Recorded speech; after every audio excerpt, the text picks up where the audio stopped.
Hey everyone, welcome back to the Fantasy Pros Football Podcast. I'm Bobby Sylvester, joined as always by Mike Tagliere. And we're on Twitter at BobbyFantasyPro and at Mike Tagliere NFL. We have a really fun show for you today. We're going to be doing a mock of the NFL draft. So we're going to be drafting as though we are NFL GMs. And we've got a guest joining us today. It's Paul Perdichizzi, co-owner and co-host of Saturday to Sunday Football Podcast. Paul, we really appreciate you coming on the show. Thank you guys so much for having me. Really looking forward to doing this. It's going to be a lot of fun.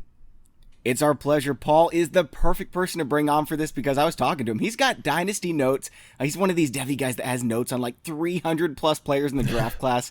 And he's pretty pumped about it, as much as Tags and I are to always do this episode where we're going to be drafting, maybe even some trades. It's going to be a lot of fun just to give you a sneak preview of what the draft may look like. Now, obviously, it's not going to be exactly the same. No mock draft really is because it's just so messy, right, Tags? It really is messy. And it's important that we note at the top of this one is that we are not mocking as if what we think teams are going to do, because I have my own thoughts on what teams I think they're going to do, and that's what we do in the articles. But this podcast is going to be so much fun because we're actually going to be drafting for these teams for what we feel like we would do if we were the GM, and I think that's going to make for some interesting picks on the board. I think we're going to see some people. I think people are listening, and they're probably going to be like, "Whoa, this guy's not being mocked until like maybe the second round sometimes," and you're like, "No, I like him that much, and I would move him up my draft board, and I feel like he's a bit undervalued." So I've been looking forward to this episode all week. I absolutely have as well. And before we get into the picks here, because we've got the first pick coming up in just a moment, I want to tell you all about PristineAuction.com. And Tags and I just love getting stuff from PristineAuction.com. I saw some killer values again last night, Tags. A Nick Chubb signed Browns jersey for $55. I mean, I guess if you're buying a Browns jersey, you might want to get Beckham or Baker Mayfield. And so that's why values like this happen. I saw another one, a Lane Johnson signed Philadelphia Eagles Super Bowl helmet.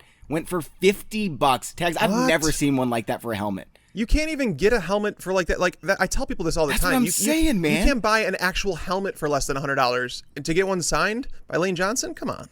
And Paul, you got a great value on something yesterday, was it? Yeah, absolutely. I made my first purchase last night at Pristine Auction. I was able to get a Jabril Peppers Michigan signed jersey for $37. Are you a Michigan guy, or is it just, you're a big Devy guy, so you like all the college football? Yeah, I mean, I liked Peppers when he was coming out of college, and then obviously trying to wrap my head around this OBJ trade. So just trying to get behind Peppers a little bit as a Giants fan. And I saw that deal. I thought it was too good to pass up. That's awesome, man. I absolutely love it. Pristine Auction. Guys, you are going to find something definitely for your cave. They auction off hundreds of items every day. Everything's guaranteed authentic from only the most trusted sources. Again, it's PristineAuction.com, PRISTINE. And we do have a giveaway going on right now, Tags, at FantasyPros.com/contest. You want to tell them a little bit about it? Yeah, we are giving away, what's the newest one is a Davante Adams. I'm losing track. We're giving away so much stuff, guys. We're giving away a Davante Adams signed helmet right now. It's just to add to your collection. It's a full-size helmet. Legitimately, your kid will probably want to put it on. I know the ones that I have in my house. My kid wants to grab them off the shelf all the time, and I tell him it's a no-go for him. But if you guys want to get a free Davante Adams autographed helmet, check it out, FantasyPros.com/contest. The mini helmets fit really well in some stuffed animals too, Tags. You should show that to them. I have one mini helmet, and it's just sitting up. It's like it holds my books up. There you go. All right, so here's what it comes down to. We each have, I have 10 picks. The other guys have 11 picks, and we can trade them, or we can just make the pick. I'm going to be keeping track on the board if you're watching on YouTube. Our YouTube channel, by the way, is youtube.com/fantasypros. Check that out. Subscribe. That way we can keep doing fun stuff like this. Now, Tex, you have the first pick. You're sitting on the clock with Arizona. Are you going to try to trade it, or are you going to take Kyler Murray, maybe one of these defensive linemen? Yeah, I did try and trade this pick. We had some negotiations beforehand, but it seems like nobody wants to move up to the number one spot in this draft, and I can't say that I blame them. And unless there's any last-second takers, I'm going to go ahead and make my pick here. I did want to trade out because I feel like the Cardinals do have a lot of holes in their roster. They're not a team that's going to compete necessarily right now. So I'm going to take a long-term investment here. I'm going to go with defensive end Joey Bosa out of Ohio State. You mean Nick Bosa? Nick, it would be nice if they could pick Joey Bosa. You know what? I'm going to take Joey Bosa from the Chargers. But no, so Nick Bosa is his brother, obviously, and I actually screw up their names all the time because, like, when watching them on film, they're the same player. Like, they are almost identical. So I feel like by taking a can't-miss prospect like Bosa here, I feel like a defensive end is like people pay. This is what you pay for. Like when you get to free agency in a draft, you'll see a lot of defensive ends towards the top. And as much as people think that I should be taking Kyler Murray here, I am not going to give up on Josh Rosen, somebody that we traded up for last year after 1 year in a bad offense. I feel like that we have to build the team around him, and Bosa is a long-term solution on that defense. The Terrell Suggs signing, it's just a 1-year deal. He's a rotational player right now, so Chandler Jones and Bosa together, it'll be phenomenal. Yeah, that'll be dirty. Paul, is that who you would take number 1, or would you go with Kyler Murray if you were the Cardinals? No, I would have taken Bosa as well. I just love Bosa's versatility. Whether they play 3-4, 4-3, interchange them. He can stand up and rush from there. He can play the run great, so if you want to play him as that 5-tech defensive end, if they want to look at some 4-3 looks, he can play regular base defensive end as well. So really versatile, great run stopper, good gunning after the quarterback as well. I think that would have been the pick. All right, guys, I've got pick number 2, and I've got the San Francisco 49ers. Our producer is super nervous right now that I'm going to draft Kyler Murray and just blow the whole thing up. Of course, I'm not going to do that. Does anyone want to trade up for this pick? No, I'm okay where I'm think at. So. Yeah, I'm just going to – they need wide receiver, safety help, obviously. Those are their 2 big needs, but they could also use defensive linemen, so that's what I'm going to go ahead and do. And, Tags, I know you were hoping that this guy would drop, but he's too good to pass up. Quinnen Williams, let's add him to the 49ers. Quinnen Williams is he's a monster, and I know that some people are starting to suggest that he might fall in the draft being a defensive tackle, and they typically don't go as high as some people would think. But I just feel like towards the top of the draft, I have no issue with it because I feel like when you have a top 3 pick, top 5 pick, whatever, you should be taking can't miss players. And I feel like Quinnen Williams may not have the impact that some of the other guys at defensive end might have, but I don't feel like those guys are sure things as Quinnen Williams. Like the guys. He's only got 1 year on the resume of consistent, phenomenal production, but it's basically all he had to deliver. Was he the best player in the nation? I would say probably. I would say that he's almost as safe as Bosa. I don't want to go that far just because Bosa has a bigger sample size, plays a more important position, but I have no issue with Quinnen Williams playing alongside DeForest Buckner. None. I saw that Evan Silva had Quinnen Williams mocked at Jacksonville, and you all know I'm a Jacksonville fan. At number 7, that would be amazing. Paul, how far do you think he could drop? Yeah, I have a hard time imagining he gets past 4, to be honest with you. And that's what I'm thinking. I even think that if Arizona is smoke screening and really was thinking about taking, keeping Josh Rosen, not taking Kyler Murray, I even think he could be in play at 1. I think he is on par with Nick Bosa as being the best 2 prospects in this class. Okay, so you've got pick number 3 with the New York Jets, and you're a New York guy, but you're a Giants fan, so I'll be interested to see if you, just make the Jets fans suffer here. Yeah, so I think this is a pretty clear pick for the Jets right here. While they have some needs along the offensive line, I think their biggest need is edge rusher. They obviously went and tried to get a guy who some people were unsure if he was even a true edge rusher, and Anthony Barr. That ended up not working out in free agency. So right here with this pick, I'm taking Josh Allen out of Kentucky, the edge rusher, great size frame, athletic, good speed, movement skills, great first step, bend, rush, can drop in coverage a little bit. He really can do everything at the linebacker position or that edge rusher position. So he's very versatile, play all 3 downs. I think he's exactly what they need there. And possibly, breaking the hearts of some Oakland Raider fans who maybe were thinking of him replacing Khalil Mack. I think some people are wondering if there's really going to be, this many defensive players selected at the top, and I say the answer is yes. I think Josh Allen is the clear number 3. I know other people don't exactly see it that way, but this is 1, 2, 3 on my big board. It's not just a need. He's the 3rd best player. Is that where you have him 2, Tags? I don't have Josh Allen as the 3rd best player. I have no issue with him going as a top 5 pick. I think that I think there's still some question marks I have about his game. I don't think he's as sure a thing as Bosa and Williams at the top. But once you get to Allen, to Montez Sweat, to Clelin Ferrell, those are the guys. It's if you're looking for an edge rusher, I don't think you can necessarily go wrong with any of those guys. Josh Allen, the thing with me, what I'm curious about is the Jets. What are they going to run under Greg Williams? Are they going to go to his traditional 4-3 scheme? Because I think Josh Allen's better in a 3-4 as an outside linebacker, and that's the reason I haven't mocked him to the Jets to this point. I give them someone else in that spot just because I feel like edge is important for them, but it just depends on the scheme they're running. I just don't think he would be as good in a 4-3 defense as he would in a 3-4. That's my only concern with Josh Allen. Okay, who are you going with there then? I can't tell you because obviously I'm running the GM for the team behind this, so I don't want to give away my picks. All right, so at pick number 4, Tags, you've got this one as well. It's the Oakland Raiders. Are you going to make the pick or are you going to trade out? We actually had a trade agreed to, contingent on the fact that a player would be available for the Giants. And are the Giants still satisfied with the deals of our trade? And I can announce it? Yeah, the Giants are satisfied. Put it in.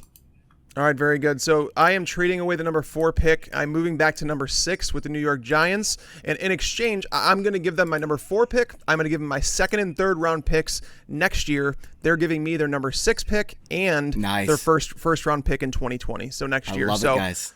I feel like it's a solid trade for both franchises.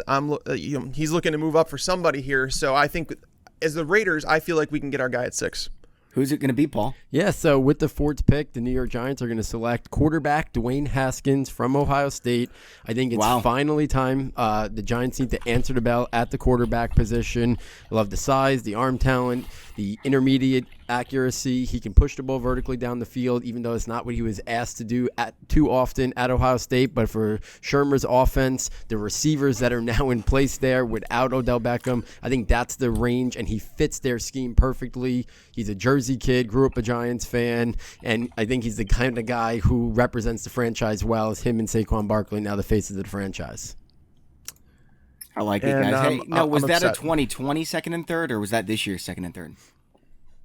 That was I'm receiving back, the Giants are receiving back a 2020 2nd and 3rd, but giving up their 2020 first-round pick. Excellent. Just want to go ahead and record that one.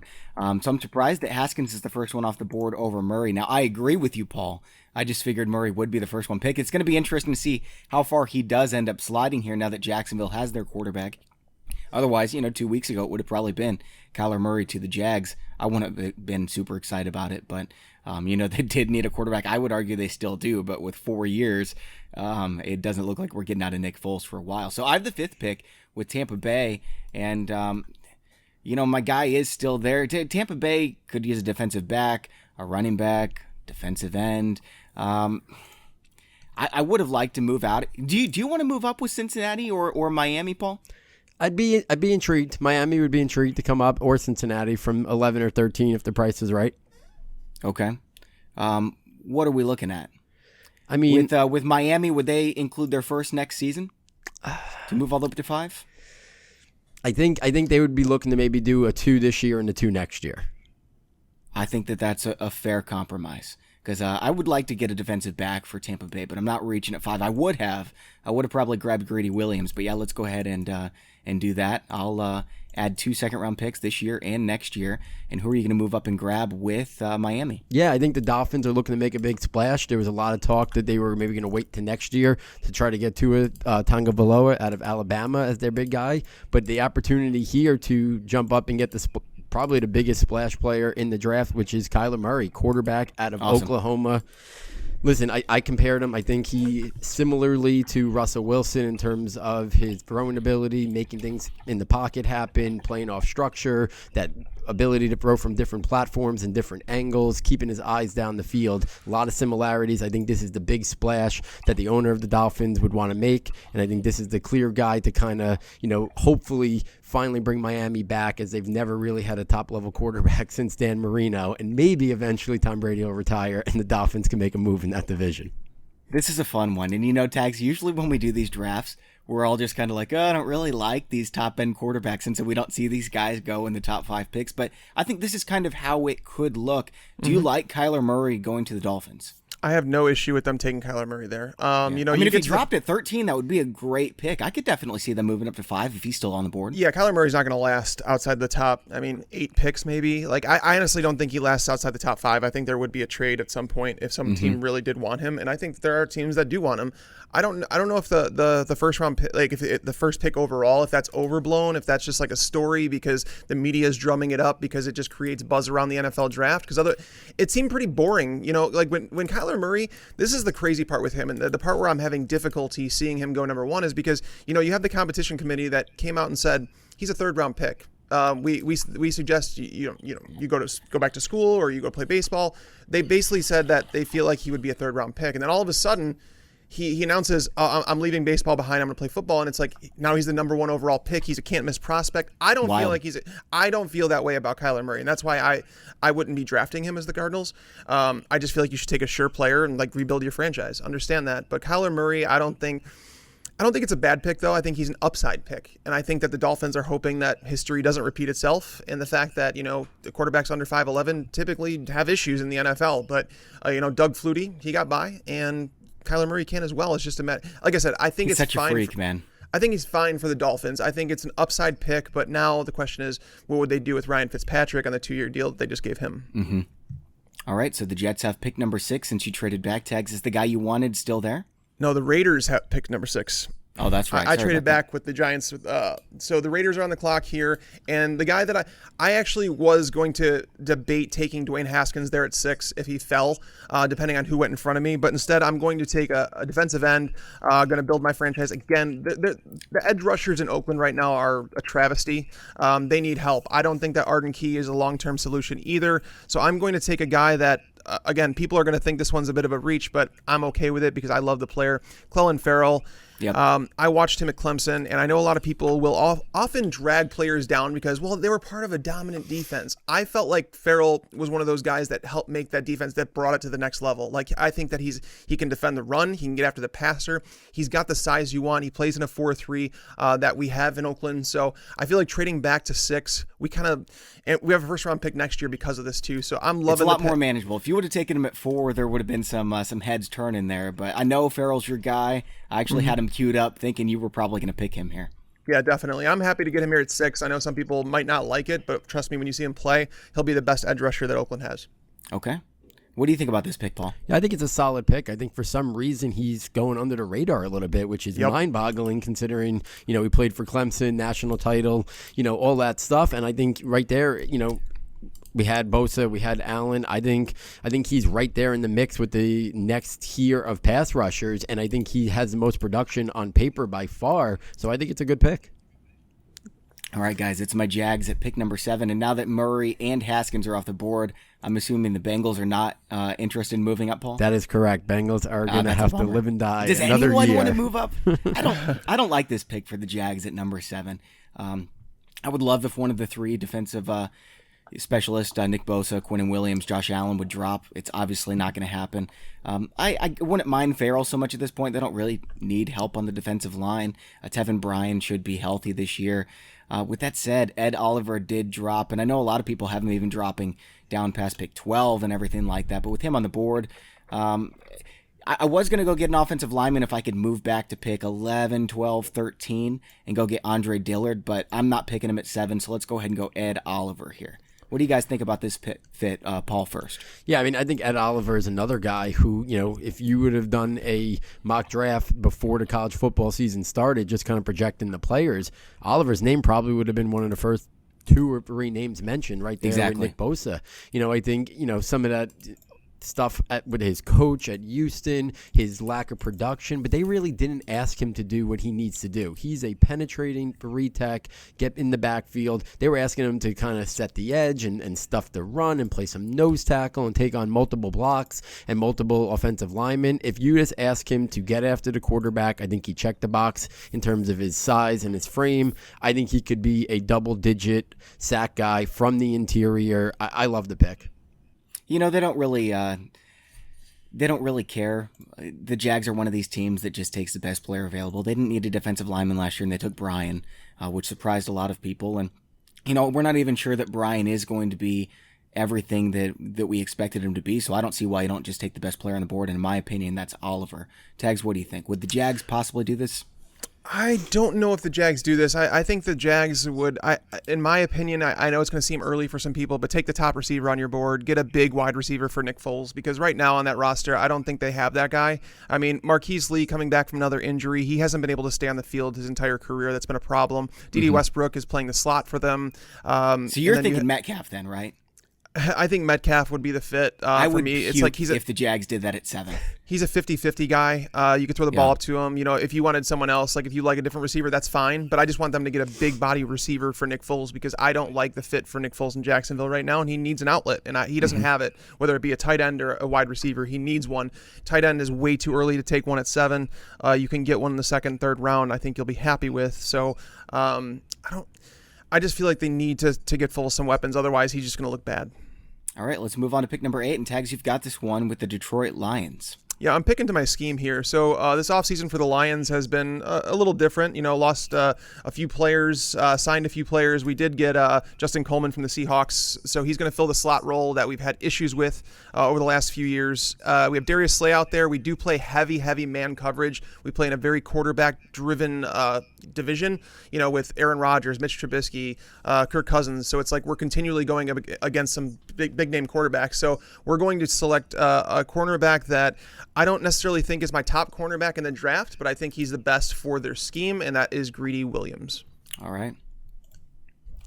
Paul, do you have Greedy Williams as your number one cornerback in this draft class? Yeah, I do. I mean, the length and his speed, I think, are two things that you just can't teach. I think he's right up there. Him and Byron Murphy out of Washington are my top two corners. They're the only two guys who I think deserve to go in round one, to be honest with you. So I think Greedy Williams or Murphy both, could be pushed up the board a little bit, because I don't think there's a lot of really solid cornerbacks in this class that you can kind of plug and play in as starters. So I think these guys might get pushed up the board a little bit, because if you don't take them in round one, I don't know if they're going to be too satisfied with who's sitting there, on day two, and then obviously day three at the cornerback position.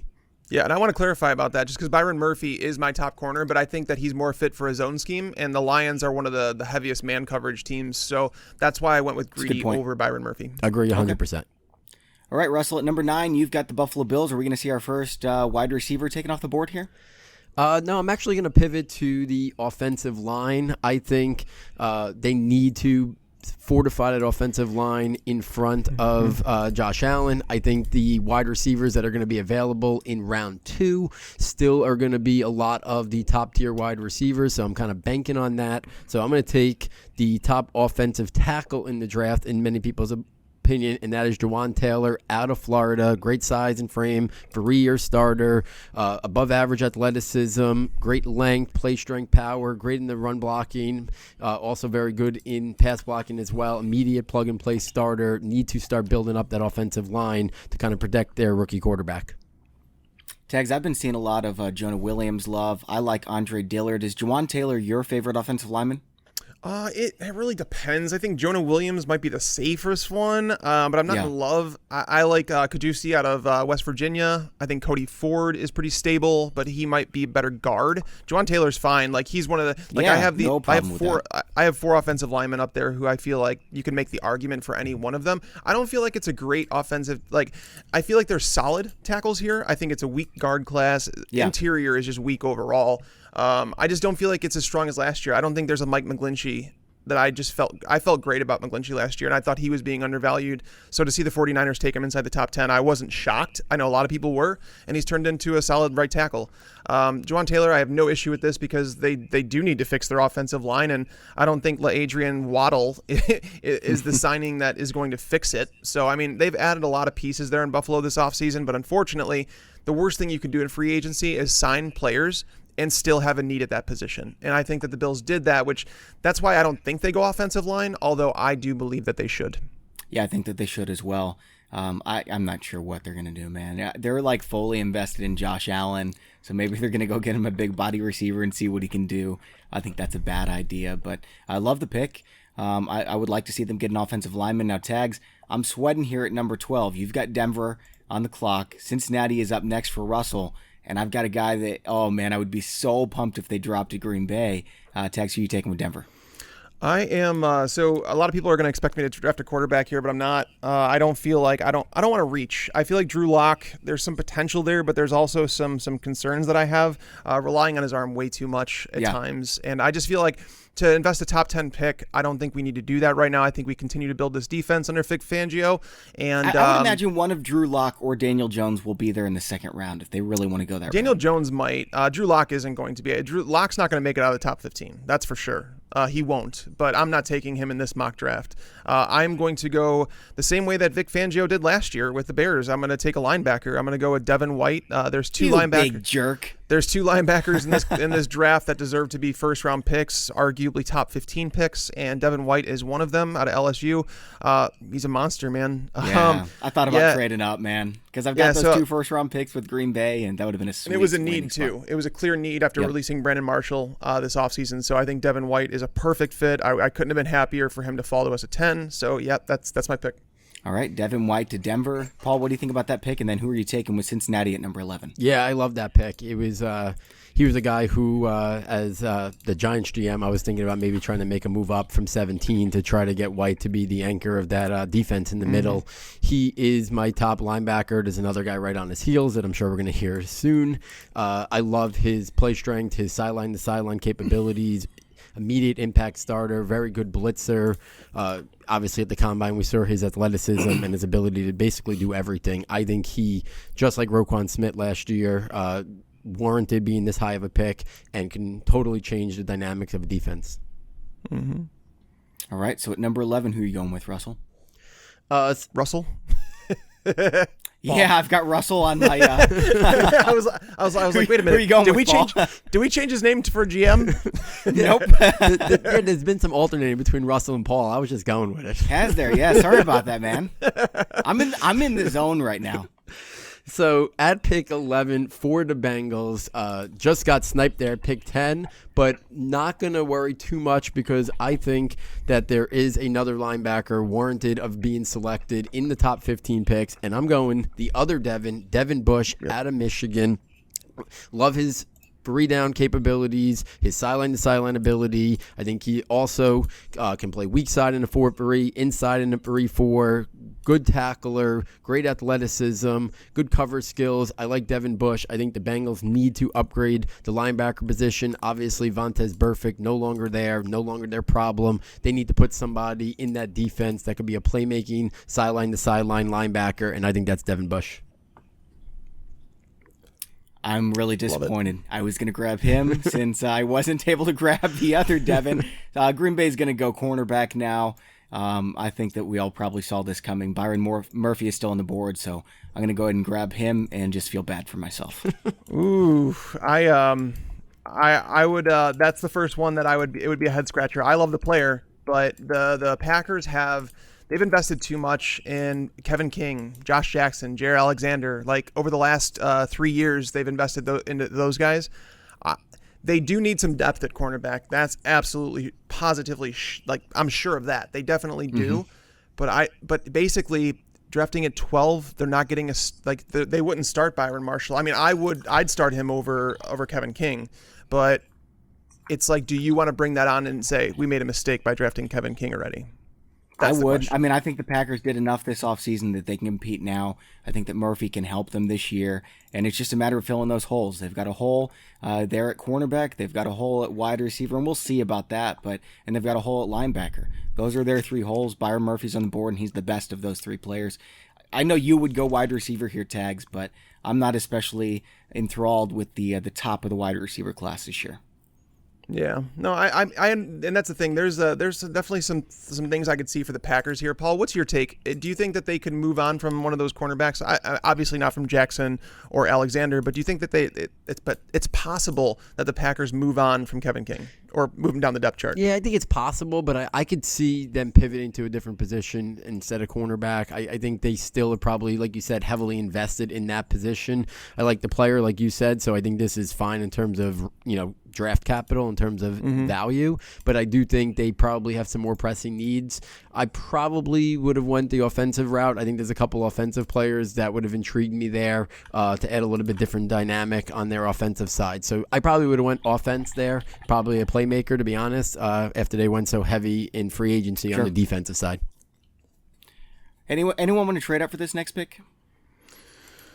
No, the Ravens were in trade talks earlier before the draft, but they've backed away from that. They wanted to potentially get into the top 12, but now that Devin White and Devin Bush are gone, I've kind of backed away from that. Yeah, all right, guys. I'm sitting firm with the upcoming picks I got. All right, I'm going to go ahead and draft Montez Sweat for Tampa Bay then. That's a solid pick. That's I don't even know if he lasts that far. I think he might now that there's like this heart condition thing that came out. So it's been just recently it came out that he's been cleared, but the fact that there is some sort of condition, it could actually slide him down draft boards. Montez Sweat, I felt like watching him.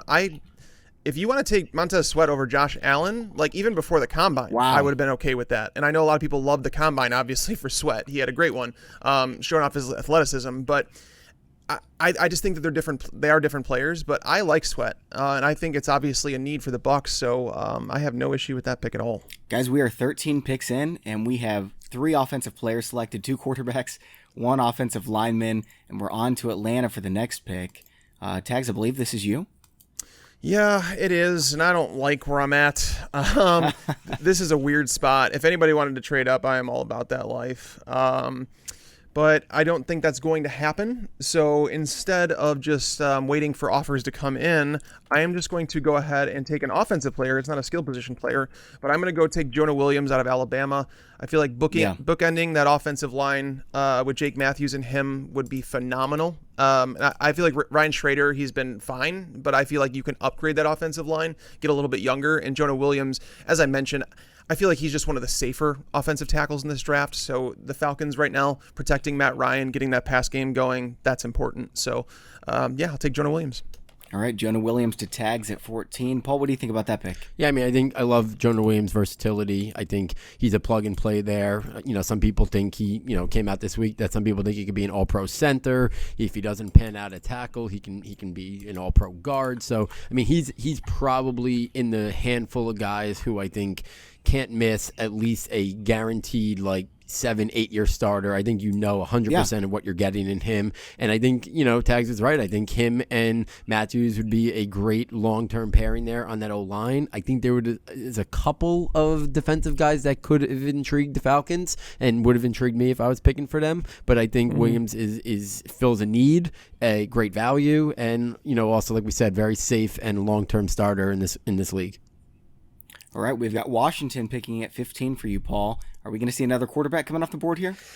I think we are, because my philosophy always is I don't like the idea of pushing the quarterback problem to the next year, because everyone looks at next year's class and thinks, oh, it's going to be a great class, and I'm not so sure it is. I think there could be 2 guys who are maybe top 10 guys, and that might be it. So, and then you don't know. Maybe not even that. How many times have we seen this where guys just crumble and become nobodies? Yeah, and Herbert's going to get, critiqued a lot next year, and people are going to try to continue to find flaws. We saw Tua show some signs of weakness finally after a fantastic start to his collegiate career. And who's to say there's not more teams in the top of the draft next year that are in need of quarterbacks? And then you'd have to be right at the top, or be willing to mortgage 3 first-round picks. And it's kind of the same philosophy with the Giants. And Alex Smith might never play football again, and that's the approach that I'm taking here as the Redskins GM. So I'm going to select quarterback out of Missouri, Drew Lock.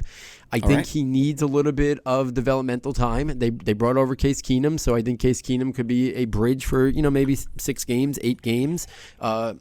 I think Drew Lock is a little bit more of a late first-round value, but quarterbacks always get pushed up the board a little bit. I see some Matthew Stafford in him in terms of his athleticism and his arm talent. I think he's got some accuracy issues that he's got to fix. Not all that dissimilar to Matthew Stafford had when he came out of Georgia.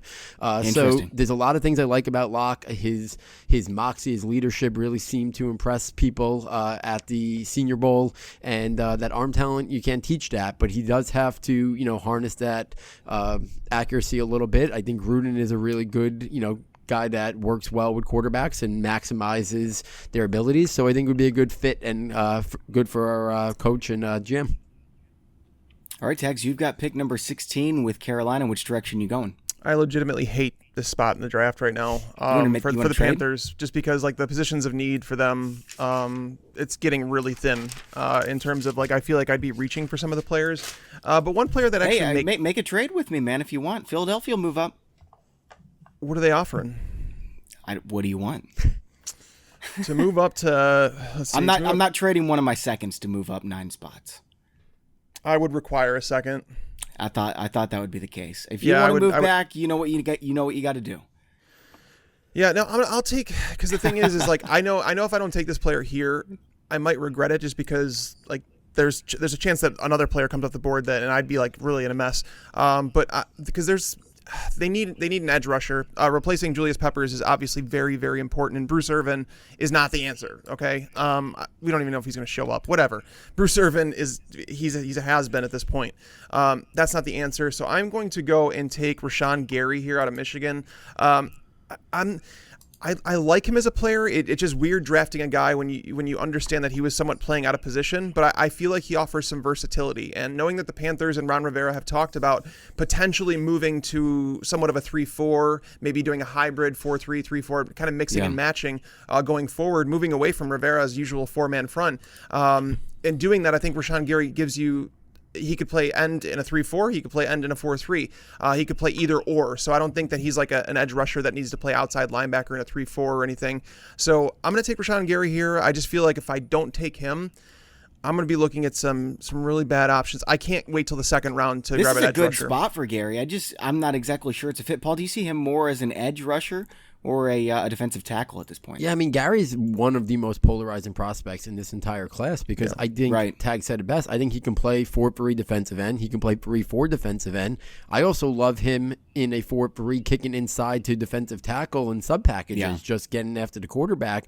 And I like him best there. And I do think he could also stand up with his freaky athleticism at his size and be a little bit of an edge rusher in a 3-4 scheme as well as like that, outside linebacker. It's just his traits are really elite level. His athleticism really elite level. It's just it doesn't make sense how it didn't transition to more production at the collegiate level. But I think this is tremendous value. I mean, you're still seeing him, mocked at times in the top 5. Yeah, I've seen still San Francisco at 2 and Oakland at 4. So, I think the Giants very much could be looking at him at 6 if they, don't take the quarterback. So I think the value is tremendous.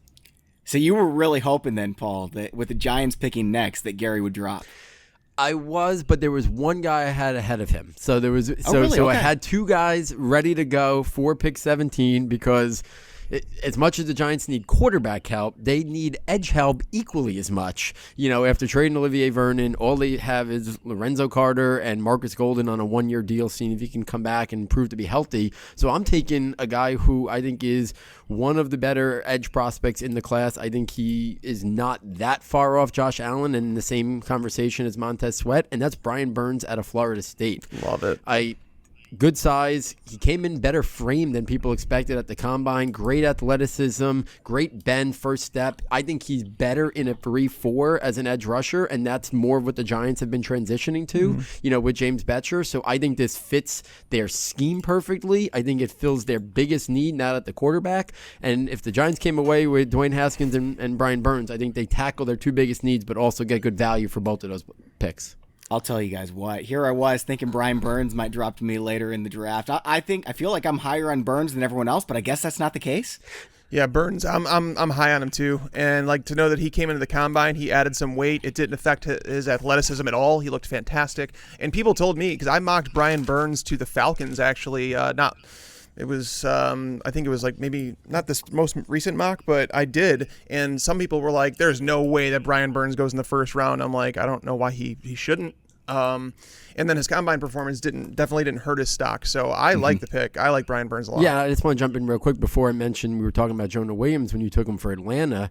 That was the guy. And I hadn't even seen you had done that mock with him going there. But Burns was the guy who, if I was picking for Atlanta, I would have been torn between Jonah Williams and Brian Burns. And I might have even leaned Brian Burns to kind of give that defense another piece, another weapon to kind of go after the quarterback with Tack McKinley on one side and Burns on the other. All right, guys, this one's difficult for me. I've got pick 18 with the Minnesota Vikings. I'm looking offensive line, and my boy Andre Dillard is still there. Are you guys as high on Dillard? Obviously, you're not as high on Dillard as I am, but, I mean, do you guys think he could sneak into the top 10? I don't think so. He's been rising on boards for a while now, and he's my favorite offensive lineman in this class. I just think that there's too many good, really, really, really, really good defensive players for him to sneak into the top 10. Okay. Yeah, I mean, I kind of agree with that as well, but I do think that on teams' boards, Dillard, Taylor, and Jonah Williams, I think if we were allowed to see every single team's draft boards, I would not be surprised if there's very little similarity between boards in terms of who the top offensive linemen are in this class. I could easily see some teams having Dillard, a bunch of teams having Williams, and a bunch of teams having Taylor. So I think it's possible if a team takes an offensive lineman in the top 10. I don't think it's that crazy of an idea that it could be Dillard over Jonah or Dewan Taylor, but I think he's probably more in that 10 to 20 range is his ideal landing spot, but I don't think it's crazy. I'm not taking Dillard here, however. They also need defensive tackle help, and number 7 guy on my big board, Christian Wilkins out of Clemson, is still available, so I'm going to go ahead and add him to the Minnesota Vikings. So you're not taking Dillard? No, I'm not taking Dillard. Let's let him fall. Oh wow, I already put him in. Sorry, man. And you said you took Simmons? No, I took. Don't be talking about Simmons, man. I want to save him. No, I took Christian Wilkins. Oh, okay, got it. All right. Yeah, they do need defensive tackle, so I'm on board. I'm okay with that pick. I just think the defensive tackle is something they could find in the second round. So I'm happy you took that because it's I think they could, but Christian Wilkins, man, I've got him pretty high on my board. So you know what's funny is I like Clelin Ferrell so much, and I think Christian Wilkins is overrated. Oh yeah, you would think that. Paul, what's your take on Christian Wilkins? Can you be the tiebreaker here? I just think he's overrated. I like him. I think he's. Baby. I think he is not that far behind Ed Oliver in terms of that penetrating retech. So I think I disagree with that. I like Ed Oliver so much, so it sounds like we've all got our boys. Yeah, definitely do. Man, we still have not seen a wide receiver come off the board, and frankly, I'm not even sure who the first one's going to be. N'Keal Harry, A.J. Brown, DK Metcalf, maybe even Marquise Brown. Yeah, that's crazy that no wide receivers come off the board yet, but I have a feeling that's going to be coming soon. Yeah, you're up right now with Tennessee tags. Is that what I'm not taking another receiver. I'm not going to give Marcus Mariota another chance to screw things up. If there was a quarterback here, I'd be taking one. And I'm not. I'm just saying that Mariota. Jones, I feel like he's holding back the franchise a little bit. Honestly, when I go through every team, when I do my mock drafts, and I look at the roster, I break down the depth chart, and I look at it, and honestly, the Titans do not have many holes in their roster. Like, most people would be shocked to hear that, and that's why people are like, "Oh, Mariota, you have a new offensive system." This team is very talented. They're deep at a lot of positions. They have maybe not deep, but top heavy for sure. The one spot I wish I could have gone here is corner. I feel like they can use a cornerback but they have invested. Like, Adoree Jackson's good. Malcolm Butler was terrible to start the year, got better as it went on. Logan Ryan's fine in the slot, so I don't think it's like a pressing need right now. So it's almost like I have to look and say, we just got rid of Josh Klein. We signed Roger Saffold for the offensive line, but we lost Quentin Spain too. Well, he's still a free agent, so we still need an offensive guard here.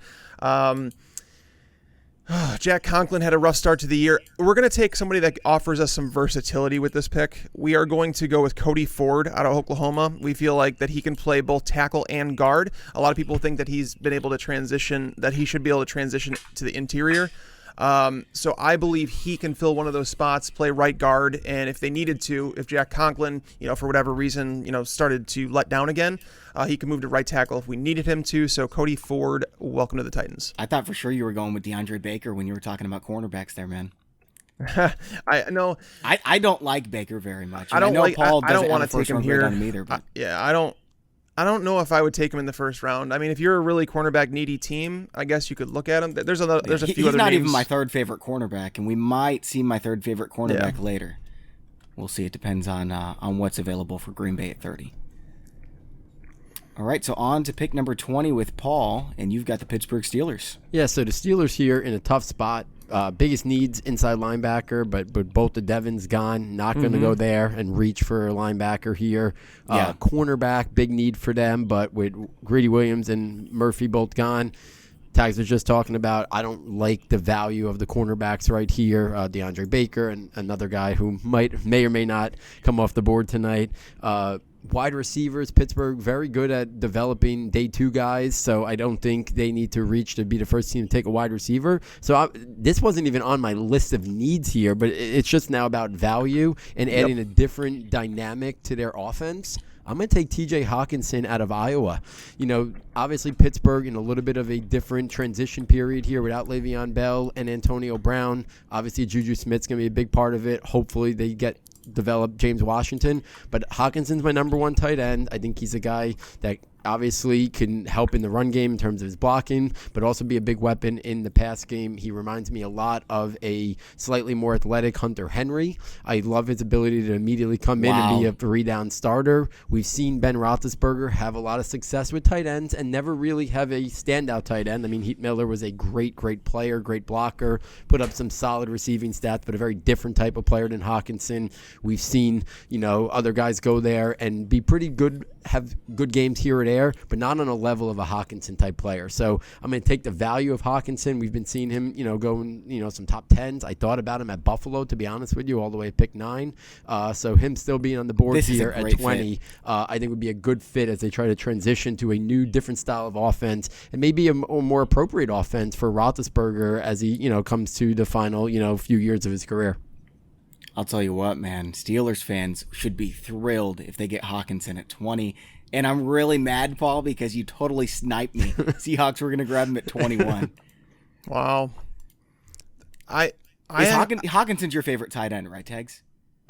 It depends on what you want. There's some really good ones. For fantasy, I like Irv Smith a little bit more, but for Hockenson, best overall football player at the tight end position, I would love to see him on the Steelers. It really depends. I mean, if you want a moving piece like a move tight end, I think Irv Smith makes a lot of sense. I think Noah Fant makes a lot of sense. Like those two are the best receivers I think in the draft. Irv Smith is a little bit more versatile. You could line him up, in the backfield if you want to. Hawkinson's more of the traditional inline tight end who you can move out if you want to, but he's a solid blocker. So I actually, what's crazy is if the Steelers are looking at this spot on the board, and I think Paul, I think you set it up perfectly, saying that you went through the positions of need, and there's really you're reaching if you go to one of those players, and I don't think that they should be reaching. I think they should be taking the best player available, and I think tight end is somewhat of a need because Vance McDonald hasn't been able to stay healthy, and honestly, I don't know if the Steelers actually trust Vance McDonald. Like Jesse James was on the field an awful lot. Like McDonald was never a full-time player, so I actually think this pick can actually happen, and it would give Roethlisberger another receiving weapon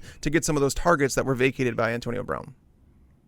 All right, there's going to be a trade here. I'm trading with myself because the Chargers need an offensive lineman so bad that I think if Andre Dillard was still sitting there on the board, they would move up. So they're going to trade pick 28 and their third-round pick to move up 7 spots with Seattle. Seattle will move back to pick 28. They have so many needs, right? Cornerback, defensive tackle, offensive lineman, tight end, safety. There's going to be someone good there for them, but the Chargers are going to go ahead and grab Andre Dillard now. All right. Let me see. That actually makes sense. In the Seahawks, that's what they do. They trade back.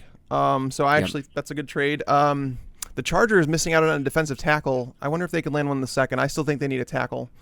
Let me see. But I don't mind the pick because I do believe that they need a right tackle. All right, so Dillard's there. Seattle's back. Sorry, I'm updating my chart here on. You're fine. So I don't lose the players. All right, so I'm on the board with the Ravens, and this is terrible. So I wanted to move up to take a linebacker. This defense has lost so many pieces; it's ridiculous. And I know so many people are literally in their cars right now screaming, "Take a receiver." But here's the problem: the Ravens don't have a second-round pick. Okay, like when you don't have a second-round pick, you don't have a starting inside linebacker, you just lost your 2 best edge rushers. Like, it's a problem. There's a whole lot of problems here. So it's like, I don't know what I can do because, like, do I reach at linebacker? I feel like Trey Lamar out of Clemson, I feel like it's reaching to go here, but I know he's not going to last into the 3rd round. It's not going to happen.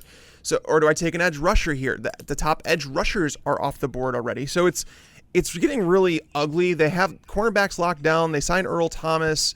I'm torn. Right now, I'm debating, and this is the hardest pick for me. I'm debating going with a guard here, debating it because it's like, do I build around Lamar Jackson? But, again, I just feel like we need a piece for our defense. And all Harbaugh does is churn out excellent front 7 players. So I'm going to believe that he turns Trey Lamar into, a baller and that he could be considered the next CJ Mosley. I'm not saying he's going to be, but I'm saying he will be competent, and they need a linebacker. They can't go wait until the 3rd round to snag their starting linebacker. So I'm going to go with Trey Lamar here. I know it's a reach. I don't love it, but that's where I'm at. Do you have a first-round grade on Lamar, Paul? No, I kind of have him on the round 3, round 4 border. So it's a little bit, but this linebacker class is very weak. I don't think there's going to be a lot of linebackers on day 2 to begin with. If I was picking, the Ravens just get their guys, right? We've seen this time and time again. Oh yeah, absolutely. I would, if I was picking a linebacker, I would have went with Mac Wilson. He would have been the next linebacker I would have probably taken. Okay. But I think when you get to then day 2, Lamar's in the mix with only a few other guys. I think there's going to be I think you're going to see very few linebackers go in the top 100. I wouldn't be that surprised. True off the ball linebackers, maybe 4 or 5, and then you're going to see a whole bunch more than probably on day 3. Mm-hmm. All right, let's see here. We've got the next pick is Houston, and Paul, you've got this one. Yeah, so Houston, basically, I feel like I need to take an offensive lineman with every single pick in the draft for the Houston Texans, because if not, Deshaun Watson is not going to make it through the season. So there's been a lot of guys taken, but I do think this is a very deep draft for offensive linemen. I was hoping Cody Ford or Dillard kind of fell right into their laps, but since they're not, I'm going to pivot away from the tackle position right now, and I'm going to get a guy who I think is the best center in the class, but also versatile enough to play guard, and that's Garrett Bradbury out of NC State. Love his athleticism, quickness, good play strength, good technique, immediate starter at center, but can play like that guard. He can get out on the move, so if they want to run, where they pull him, you can do that with Garrett Bradbury. I think he's a plug-and-play guy, and immediately starts to upgrade that offensive line where they pretty much need across the board upgrades. You're exactly right about that. I think they got the worst offensive line in the league right now. And, Houston fans, any team, whenever you draft an offensive lineman, especially a center or a guard, right, you're always super mad. But think of it this way. You're not getting a center. You're getting an extra 6 games of Deshaun Watson. So I think that's a very nice pick. Yeah, I have no issue with the pick. They definitely need to go offensive line. I probably would have went Kajewski there, but or maybe even I like Lindstrom. I thought you were going to go Lindstrom is when you started talking about it. Yeah, but the thing is, a lot of people like Bradbury, and he got talked up at the combine, so I imagine he probably will be a late first-round pick, early second. But all right, so now we're on to the Oakland Raiders, and this one is going to be pretty easy, actually, now that things have kind of fallen the way that they have. I do have this pick, and then I have another pick in, just a few picks later, 3 picks later. Don't you even think about it. No, so since we didn't re-sign Jared Cook, we have a clear need at tight end. Okay, that's fine and with me. Hawkinson probably would have been a better fit for what we needed, but we're gonna draft Noah Fant here and take him as our Jared Cook replacement, and kind of we're giving Derek Carr all the weapons he needs to succeed.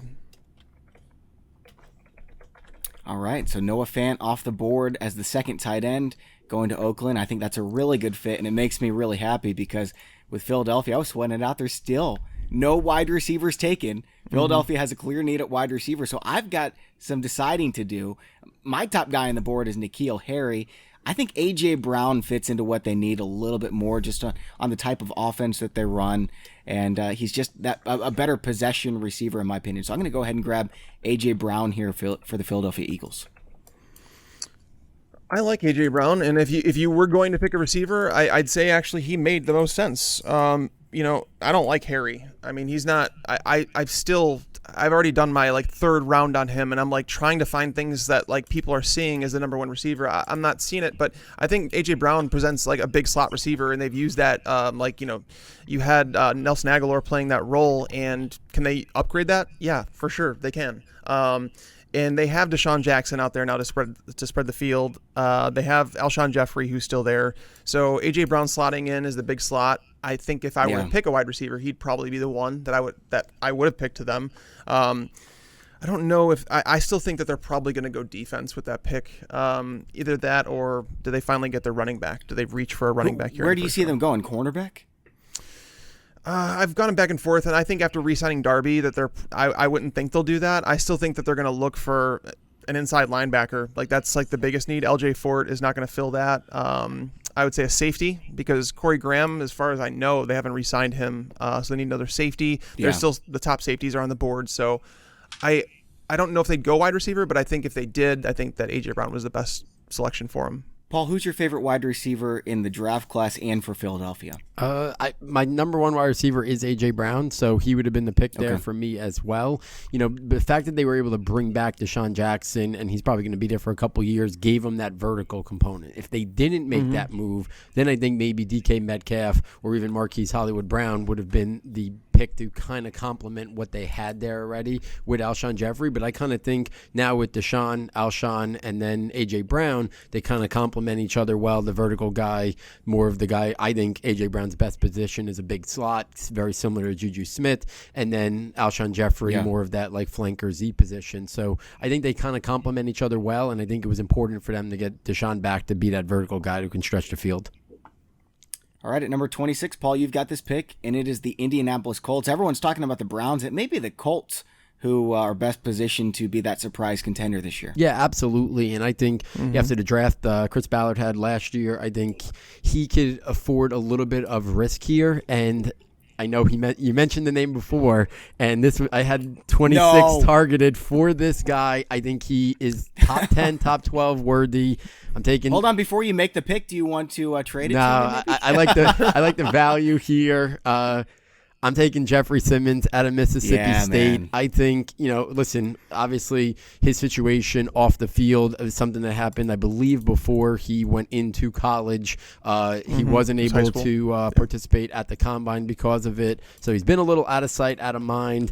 But I think this guy is a guy that has Fletcher Cox-like upside and ability, rare combination of size, speed, athleticism, and power. I think he's a guy who would fit into that defense, really, give them another defensive weapon there and defensive piece, and kind of just keep building what they got going there. And I think Simmons would be great value here at the end of round one. And I expect him, this is kind of the range where I kind of expect him somewhere in that 20 to 32 range to come off the board.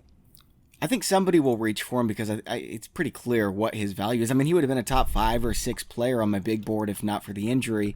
With that said, I think the Colts are the perfect landing spot. Do you agree, Tags? I do. I think that it was an awesome pick. I have Jeffrey Simmons ahead of Christian Wilkins for what it's worth. So I think he's a better football player. I don't really have that much of a problem with it. And I like Wilkins just fine, but man, Jeffrey Simmons is a stud. Yeah, he is, for sure. All right, next pick is Oakland, and Tags, that's you. Yeah, we're back in the clock, and we signed LaMarcus Joyner, so we don't really have a safety need, even though the top safeties are out there. Cornerback is, I don't feel like taking one here. Linebacker's really thin. I got my edge rusher and Clellan Ferrell up at the top. Yep. So we filled the tight end role. There's things that we could use, but I'm going to go. You need to knock Tyrell Williams out of the starting lineup. That's what you're doing, right? We are essentially setting up this team for the next quarterback, okay? Because I don't believe that Derek Carr is the answer, and I feel like this is a team that we do have, we have multiple first-round picks again. We're going to have 3 first-round picks again next year because I still have the one from the Bears next year. I'll have ours, and then I also got, moving back to pick number 6, I have the Giants' first pick next year, and that's probably going to be a good one. Let's be real about it. So I'm looking really good. I'm setting myself up for our franchise quarterback, and we're setting up with all the tools. So I'm going to build this offensive line. After trading away Asemele, we are going to draft Chris Lindstrom, offensive guard out of Boston College, to help protect our future quarterback. All right, I do not have a problem with that whatsoever. And I am now up with Seattle. I was going to take Simmons. Kind of figured he wasn't going to drop. Let me update the big board really quick, the draft board. The best safety still on the board. No safeties have been drafted, but Nasir Adderley is my top safety. Is that who you guys have as well? I do. Him and Taylor Rapp are 1-2 for me, but it's a close. You don't like Jonathan Abram? Yeah, he's next. I think he's got some coverage limitations, though, so I prefer the guys at Adderley and Rapp. And then I think people are sleeping on Deontay Thompson a little bit because I was about to say, nobody mentioned him. I'm like, he's right up there with Adderley for me. Rapp he's close, but the level of competition was a little bit less. They're all about the same. I've got Adderley as my number 1, however, coming out of Delaware. He's polished. He's ready to roll, and I think Seattle can still compete. I mean, anytime you have Russell Wilson, you can compete. They have a lot of holes on their team, but by moving back, hopefully they can, picking up that extra third-round pick, maybe they can fill another one of those holes. So Nasir Adderley going to Seattle, and now, Tags, we are moving on to it's Paul's pick with the Kansas City Chiefs at 29. Yeah, so the Chiefs pick here, very intriguing. They desperately need an edge rusher. They lost both Justin Houston and D Ford. I just don't see the value here. There's a couple guys of intrigue in Jalen Ferguson and Christian Miller and DeAndre Walker, but I don't love Ferguson as much as some people do. I think he's more of like a mid-second round guy than a round 1, round 2 guy on the turn. And Miller and Walker too, I believe, are more mid-round 2 guys as well. Could be pushed up a little bit either way.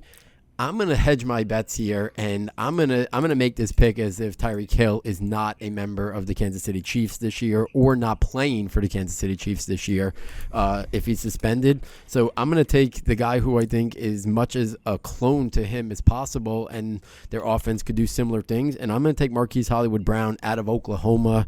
I like him for that offense a little bit more than DK Metcalf. I think what DK Metcalf brings to the table, I think Sammy Watkins could do a lot of that vertically down the field, win in those regards. I think Hollywood Brown offers a little bit more versatility to get him the ball in space, but also be able to take the top off defenses. So I think he would be a more seamless fit for Tyreek Hill if Tyreek Hill is not a part of that offense.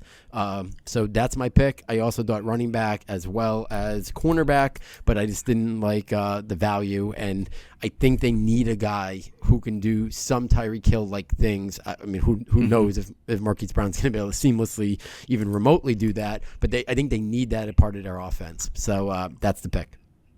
I think it's a nice one. Yeah, I want to say I mocked this. If I didn't, I thought about it. But the reason I say that is because you have to wonder about the Tyreek Hill situation. The Chiefs already need a wide receiver. Chris Conley's gone. They need a third wide receiver. They do run a lot of 3 wide receiver sets. Marquise Brown makes tons of sense because he can play in the slot. He can play outside. There's no question marks about Marquise Brown. There is his foot. And that's the thing is that's my only hesitance on it is that Sammy Watkins, obviously they've signed him to a big deal, so they're not too concerned about feet. But foot injuries for wide receivers are not great, so having Marquise Brown and Sammy Watkins on the field at the same time just feels scary to me. But in a sense, from like the logic behind it, it makes all the sense. All right, I am up with the Green Bay Packers, and Tags, you made fun of me for drafting Byron Murphy, even though the Packers always take the best player available. So I'm obviously going with a quarterback here, right, guys? Yeah. No, I'm going to go fired with immediately. Yes, I would be. Yes, I would be. I'm going with a wide receiver, and I don't especially love this player. Another very polarizing one, and I'll be interested to hear Paul's take. Tags, you are going to be so happy when I make this move because we're pairing a super duper athlete with Aaron Rodgers, and let's see what we can get DK Metcalf to the Packers. Love it. I mean, so I hate it as a Bears fan, but I love the fit. I think that he could walk into that Jordy Nelson role, and Davante Adams kind of just does his thing as the possession style receiver, and DK can like take time to hone in his craft and get better because he's not like a well-rounded wide receiver as of right now. But his ceiling is massive, and with Aaron Rodgers, like with his accuracy and Metcalf's speed over the top and his size, come on. If Metcalf fell to the Packers there, I'd probably just fall out of my chair. We're actually going to be at the draft, Bobby and I. In a non-professional capacity, we're just going to be hanging out, so hopefully we'll be able to meet some people out there. Speak for yourself, man. I'm going to be working. But if he falls to the Packers at 30, I think that they would run to the podium and snag him. Yeah. What do you think about DK Metcalf, Paul? Yeah, I mean, him, A.J. Brown, Marquise Brown, I mean, those are my three of my top 4 wide receivers. I think the fit here with Metcalf is absolutely perfect. I love the comp to Tag said in terms of filling that Jordy Nelson role, and I think very similar to last year, I loved the Calvin Ridley landing spot with Atlanta because he wasn't going to be asked to be the guy right away and kind of could hone his skills. I don't think DK Metcalf is ready right now to be a number 1 wide receiver. I think he's got a lot of development, a lot of route development, a lot of route refinement that he's got to do, and it's possible he never completely really refines himself into being that. But what he can do is he can get vertical, he can make plays in the air, and he can use that speed to his, to his ability to win. And now you pair him on the opposite side of Davante Adams, who's going to draw tons of attention. That DK Metcalf on the other side is going to change the entire landscape of that offense for the Packers and for Aaron Rodgers. And you're only going to be able to pay so much attention to DK Metcalf because if not, if you put too much emphasis on Metcalf, then Davante Adams is just going to go off. I mean, we've seen Davante Adams be able to go off when he was the only guy really, seeing considerable work and targets there for Aaron Rodgers. So I think the fit and what it could do for that offense could really, be really great. It would be a fun landing spot. All right, Tags, you've got your last pick now with the Los Angeles Rams. Who are you grabbing? Yep. They really desperately need a linebacker, and I've been vocal about how there's no linebackers here. That I reached on Trey Lamar. I'm not going to do it again. I know some people like Mac Wilson, but I'm not one of them. I love so Mac I'm going Wilson to. here. You're not picking him? What's that? I love Mac Wilson here. You're not picking him? I don't like him. I don't like him as a player. I don't. I mean, I just feel like he's another one that I just feel like he's a bit overrated. But I'm going to go, like, after finding out that Andrew Whitworth he was close to retirement. We have to find a left tackle, a solution there. We have to find some. And we have some holes in the offensive line now. Like, we cut John Sullivan. I know Brian Allen. We drafted him last year, and Saffold, we lost him. So we're going to go with Yadni Kajusti out of West Virginia. I feel like he's someone that he may not start out at left tackle, but hopefully we can groom him to take over for Whitworth and protect. He's a very athletic guy. He moves very well for a guy that's 6'5" and 315 pounds. I think that's what he was listed at. So I that's where I'm going. I feel like he shouldn't fall out of the first round. Guys, before I make my New England Patriots pick, and by the way, does anyone want to trade for it? Because obviously the Patriots would trade back if they could. Anyone? Negative on that. All right. I could go quarterback here because Daniel Jones is still on the board, but I don't really love that fit. I've been on record saying Clayton Thorson to the Patriots in the second or third round is an absolute lock. I think he's the perfect quarterback for Bill Belichick. I'm a big Thorson believer. Paul, what do you think about Thorson's team? Yeah, I think Thorson's a guy who's intriguing. I think he's more of a round 3, round 4 type quarterback, very developmental. Okay. But I think after the top 4 or 5, I think he's in the mix. I mean, I think Daniel Jones and Will Grier actually first, and then Daniel Jones round out my top 5 in connection to the 3 that obviously have been taken already. But then I think after that, for me, I think, I like Jarrett Stidham a little bit more than Thorson, but I think Thorson is in that mix. A lot of people think that, the surrounding cast is really what held him back there. I have some issues in terms of his accuracy, and, while he fits the prototype in terms of looks, I don't know if his arm talent. He's got a big arm. Yeah, I mean, I think at times I thought, vertically down the field, I thought sometimes left a little bit to be desired, even though he fits the prototype in terms of appearances. But it seems like he's got some fans on the NFL level. And the guy who ran the Senior Bowl this year, he said that, when he was making the Senior Bowl invite list, that every single team basically didn't have lower than a 3rd round grade on Clayton Thorson. So he might be higher in the NFL's eyes than maybe what's been out there in the the people who cover this year round, the draft Twitter people, the Todd McShay and Mel Kipers and Dan Jeremiah. You haven't heard a lot about Clayton Thorson in that realm, or all the great draft analysts on Twitter as well. But maybe him talking to NFL teams, they maybe were a little bit more intrigued with him than maybe people have been realizing. Apparently his intangibles are extremely impressive as well. And he just kind of reminds me of Mason Rudolph. And I liked Mason Rudolph last year, and we'll see if he gets a chance after Big Ben retires, if he ever does. I think it's right around the corner. But, Patriots, I don't have them taking a quarterback here because I have them waiting for Thorson. So what I'm going to do is just the Patriots thing. They could go tight end here and get Irv Smith Jr., but I'm going to go get Dexter Lawrence, another defensive lineman. That's probably what they need the most besides wide receiver. I could go N'Keal Harry here, but they'll figure something out at wide receiver. I'm going to go grab Dexter Lawrence. Dexter Lawrence. I really like that pick when you mentioned a few minutes ago if anybody wanted to trade up. I almost offered the Giants 2nd round pick, which was at 37, and then like a 4th and a 5th to see if you were interested in sliding back a little bit for those 4th and 5th. And if I did make that offer, Lawrence was the guy I was going to come up for. Really? To try to finish the Giants D line.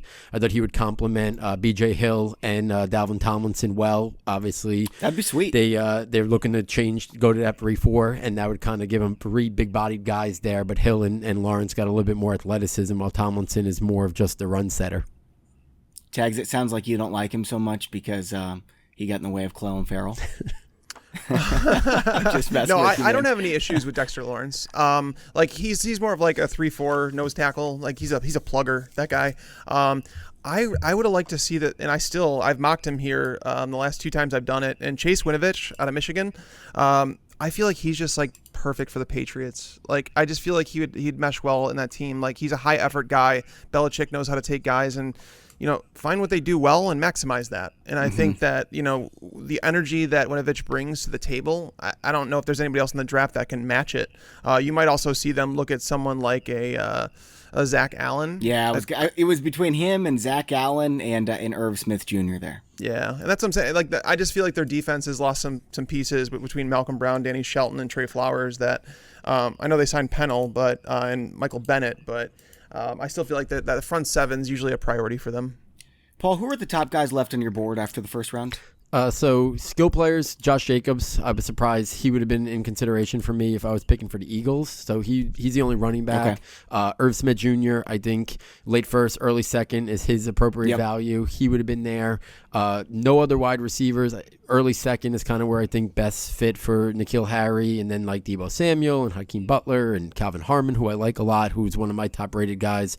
For my own personal board, even though it sounds like his value in terms of the NFL eyes has fallen a little bit. O-line is a whole group of guys who I think could have been in the mix. Dalton Risner out of Kansas State, Caleb McGarry out of Washington. I love Risner. Yeah, Eric McCoy out of Texas A&M. I think those three guys are potential late first, early second round guys. You picked Dexter Lawrence. He was the only other guy on the D-line. I mentioned Jalen Ferguson before. I think people are talking him up late first. I don't necessarily agree with that. I was going to ask you about him because I've got him way down at like number 55 on my big board. Jalen Ferguson. Oh, yeah. I mean, the production's great, but I think that production is a little bit based on the level of competition. He didn't, his pro day numbers, nothing like popped out at the page. Like, you see Montez Sweat, you see Rashawn Gary, you see Brian Burns. Those guys kind of pop off the page. If I'm taking a guy from a lower level school like Louisiana Tech, I kind of want the metrics in terms of the production. So I don't want like average, athleticism and then good production. I kind of feel like I want both if I'm investing that high of a pick. So I don't really see an edge guy there. Cornerback, we didn't mention them. We mentioned DeAndre Baker, but I think Rocky Sin is in the mix there at the end of round one. While we're at cornerback, I want to ask you about my guy because I thought about pulling the trigger with Green Bay, but with Metcalf on the board, I didn't do it. This is a third-round guy. I think Justin Lane is going to last until the third, but I love him so much. I would take him at the end of the first with Green Bay if Metcalf wasn't on the board. Yeah, I don't think he lasted a third. I think he's going round two. So I think your like for him is warranted. I think he's my number 3 cornerback. I like him more than DeAndre Baker. Yeah, I think after Greedy Williams and Byron Murphy, I think between Yasin, DeAndre Baker, Trayvon Mullen, Just Lane, and then Julian Love at Notre Dame. I think those are the guys, and I haven't watched too much of him, but apparently Sean Bunting out of Central Michigan is a guy climbing up the boards. I had him as a kind of like a round 3, round 4 turn, but it sounds like between his combine and the latest buzz is that he could be going in the top 40 or top 50 picks, whether that's because it's a kind of a down cornerback year, not so sure. I think he's a good player. I think Falcons second round, Sean Bunting. That's I kid you not. Before even the buzz became around him, I'm telling you, I think that he's a perfect fit there to fill the slot role. Yeah, I can see that being a good fit. And then we mentioned some of the safeties before. I think Abraham. Yeah, there's some good Rapp, ones there. Thompson. I think those are the guys that probably their best even available. Chauncey Gardner-Johnson. I could see him going at the end of the first round. Wouldn't be shocked at all by that. Tags, what do you think about Justin Lane?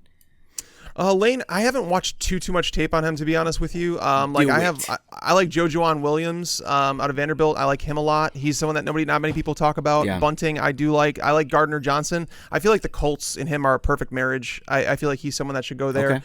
Lane, I have him like right after that tier, but I literally he's a player that I've only gone through. I think I've watched 2 games on him. His athleticism and length, that combination is unbelievable. Former high-end wide receiver recruit. He's a little bit raw, but I feel like he's someone who could be, if he's drafted in the second, third round, he could be an all-pro guy eventually.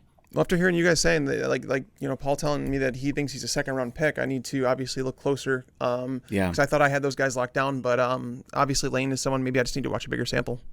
Sure. Yeah, Zach Allen was the top guy left on my board, right there with N'Keal Harry. Did I call him N'Keal Henry earlier? If I did, you guys are going to have to forgive me. I don't know. You were calling me Paul and then alternating. So I know, man. I have this problem that it's been bugging me the entire podcast. So I've got, I'm in the middle of a move right now, and I've got this frozen pizza. It's the only thing in my house, right? And it's sitting there waiting for me. I don't have a pizza cutter, so I'm trying to wonder, like, how am I going to eat this thing? Do I just eat it like it's a giant bagel? Do I turn it into roll it up like a burrito? Do I just, like, peel it apart? Or just go in? I don't know what to do. Do you have a scissor? Yeah, I mean, I do have a scissor, but that sounds gross. You've never seen, like, I've seen people do that at their houses. They have, like, scissors they use to cut the pizza. Yeah, I don't do it. Like, I have pizza cutters, but I've seen it happen, yeah. Yeah, I'm thinking I'm going to try the burrito route, and if I make a big mess, at least I had a pizza burrito. Do like a calzone, just fold it in half and eat it that way. I don't know, man. A pizza's pretty big for a calzone, dude. Calzones are like all tucked in on themselves and pinched down. I'm just jealous that you're eating pizza and I'm not. I think the more important question is, do you have butter at least? Because isn't that more important for you? Yeah, I don't do butter on frozen pizzas, guys. I'm not that crazy. It has to be like an artisan pizza. You know what I mean? Yeah. Like artichoke hearts and everything. Okay, look, we'll be done talking about this. This was a really fun draft. I'm just going to run through the big board one more time. I don't know why I keep calling it the big board. This is the draft board. Arizona took Nick Bosa at number 1. Number 2, Quinnen Williams to the 49ers. Josh Allen at number 3 to the Jets. Dwayne Haskins, the Giants traded up for him at number 4. Kyler Murray to the Dolphins at number 5. Clelin Ferrell to the Oakland Raiders at number 6. Ed Oliver to the Jags at number 7. Greedy Williams to the Lions at 8. Dewan Taylor to the Bills at 9, and Devin White rounding out the top 10 to Denver. If you want to check out the rest, you can go to our YouTube channel, youtube.com/fantasypros. And thanks also to the sponsor of today's show, pristineauction.com. That's PRISTINE. And make sure to sign up for our signed Davante Adams helmet giveaway at fantasypros.com/contest. For Paul Perdichizzi and Mike Tagliere, I'm Bobby Sylvester. Thanks for listening, and enjoy your football.